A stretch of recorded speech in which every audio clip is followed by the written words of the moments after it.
परिचय देव बसंत कुमार राउत सभापति भरतपुर कृषि समवाय समिति। भाई आज जो कार्यक्रम होता कौन रही अभिमुख चाषी मानक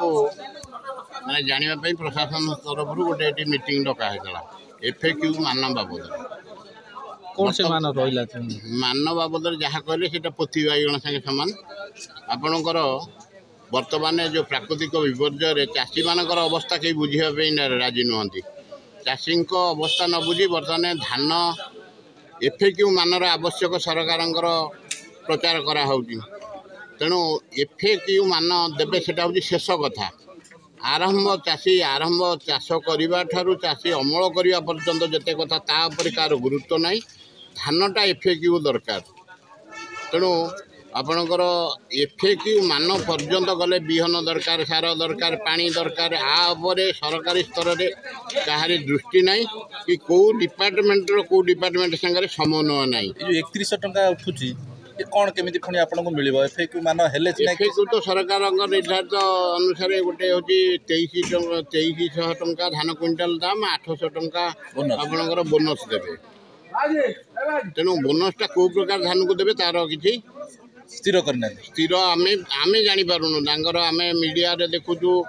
सरकार गोटा कथा कहते प्रशासन गोटा कथा कहूँ तेणु क्या कथार तालमेल ना आम कौन करें आम चाषी केमती बुझेबू गजा धान कौन हम जो चाषी गजा धान आज्ञा सरकार तो निष्पत्ति कर सरकार किणवे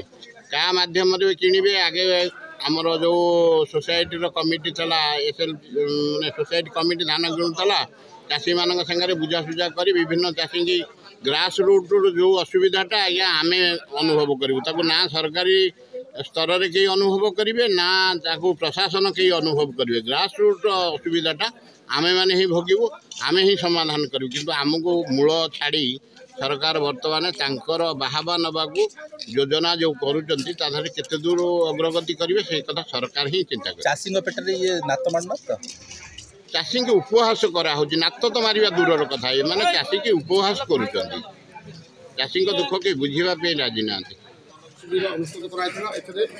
आगामी दिन में चाषी मैंने निजर धान को लेकिन सरकारी मंडी बिक्री करेंगे और धानर मान एफएक्यू किपर से बाबद में चाषी मानक तालीम दिगला किंतु वास्तव की चाषी मान प्रश्न से नाला अदिनिया वर्षा फल चाषी मान धान केन्द्रापड़ा जिलार हाराहारी 75% धान फसल नष्ट होती फसल नष्ट विभिन्न महल चाषी मैंने विभिन्न रकम प्रश्न से रखते ये प्रश्न से प्रश्न करते धान कि मंडी देवे ये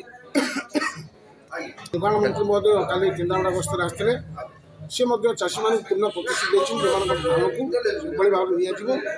से बाबद प्रशासनिक अधिकारी को चाषी मैंने प्रश्न करते किंतु जोगाण विभाग अधिकारी प्रश्न को सठिक उत्तर दे नथिले एवं आगामी 3 तारिख में जिलापाल महोदय ए बाबद एक बैठक जरूरी बैठक डाकिछन्ती ए बैठक में चाषी मान समस्या कि समाधान हम तार विधि व्यवस्था करने जिलापाल महोदय 3 तारिख पर जनाଯିବ।